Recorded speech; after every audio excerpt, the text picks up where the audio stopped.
شروع کرتا ہوں اللہ کے نام سے جو بڑا مہربان اور نہایت رحم کرنے والا ہے۔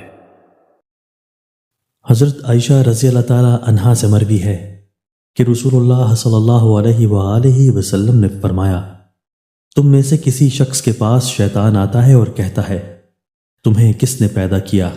وہ آدمی کہتا ہے، اللہ نے۔ شیطان کہتا ہے، اللہ کو کس نے پیدا کیا؟ جب ایسی صورتحال ہو تو وہ یہ کلمات ادا کرے، میں اللہ اور اس کے رسول پر ایمان لایا۔ اس طرح شیطان اس کے پاس سے بھاگ جائے گا۔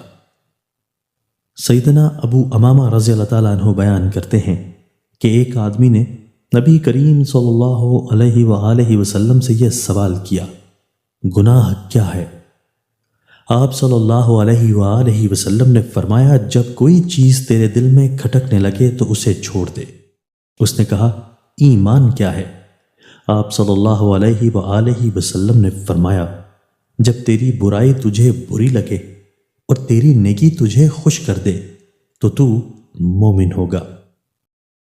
دوستو، اللہ تعالی ہمیں ان احادیث مبارکہ پر عمل کرنے اور اپنی زندگیوں کو سنوارنے کی توفیق عطا فرمائے۔